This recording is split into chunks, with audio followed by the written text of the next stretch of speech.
কোন বদল সিরাজ আমি 82 নং কর্মচারা মন্ডলের ভোটের একজন ভোটার ছিলাম এবং আমরা পুরা ফ্যামিলিটি ভোট বিজেপি থেকে এই ত্রিপুরা মাতাতে যোগদান করছি। কারণ বিজেপি যে প্রতিশ্রুতি দিচ্ছে তারা এই প্রতিশ্রুতি রাখতেছে না, তার জন্য আমরা এই স্টেপটা নিয়েছি যে ত্রিপুরা মাতাতে যোগদান করছি। দেখা যাক, আশা করছি ভালো হইব। কারণ যে সমাগম বা যে পরিস্থিতি দেখতেছি উনি ভালো কিছু প্রতিশ্রুতি দিচ্ছেন, ভালো হইব, তার জন্য আমরা অনেক সময় দেখতে পাই বাঙালিরা নাকি ত্রিপুরা পার্টি আপনারা আওয়ার্ড জানতে পারেন না। কোনো পার্টি আমার মনে হয় না জাতিগত দাঙ্গা করবো বললে, এটা তো মুখে খোয়া হয় বা জাতিগত দাঙ্গা কেউই চায় না।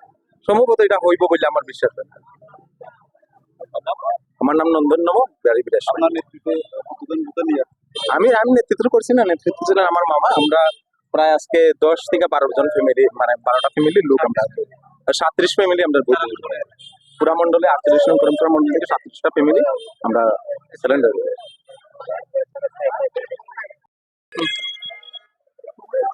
কোন পার্টি ছেড়ে আপনি আপনারা?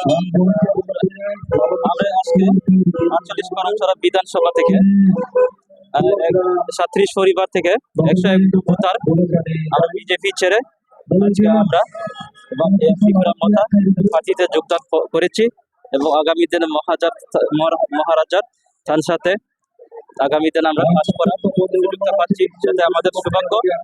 এরপরে আগামী দিন কি করবে এবং আমাদের কি করা যাবে, আমাদের কমিটির মাধ্যমে, ব্লক কমিটির মাধ্যমে যে হবে সেটা আমরা বুঝে নেব। আপনার যে সাজেশন সেটাই আমরা মেনে নিব, সেটাই আমাদের বক্তব্য থাকবে। এবং বিজেপি যে কালচারটা আমরা যেহেতু আমরা সেরে এসেছি, ওনাদের ক্ষেত্রে দেখা যায় যে এখন যে মন্ডলের নেতা নেতৃত্ব এবং সবকিছু যারা পরিচালনা করছেন, ওনাদের খাস কর্ম আমাদের সঠিক লাগেনি।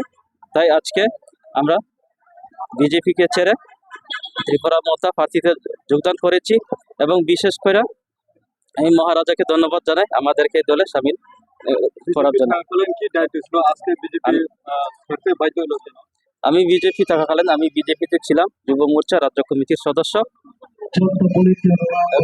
দলটা ছেড়েছি, এই প্রার্থীতে নিয়ম শৃঙ্খলা নেই এবং আমাদের পদ দিয়ে রেখে দিচ্ছে, কিন্তু কাজের দিকে আমাদের গুরুত্ব দেওয়া হচ্ছে না।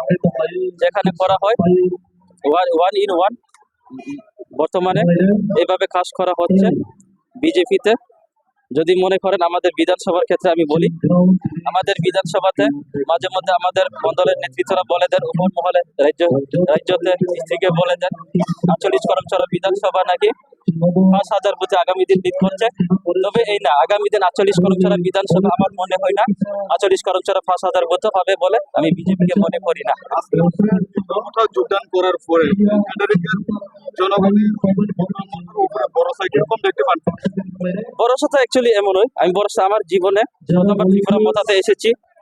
মহারাজা আমাদের যে প্রদ্যুৎ কিশোর মানিক্য দেববর্মনজি যে আজকে আমাদের গ্যাদারিং এর মাঝে এসেছেন, কিন্তু আমার জীবনে এই গ্যাদারিংটা আমি প্রথমবার এসেছি ত্রিপুরা মাতা প্রার্থীতে, যেহেতু আমি প্রথমবার এসেছি।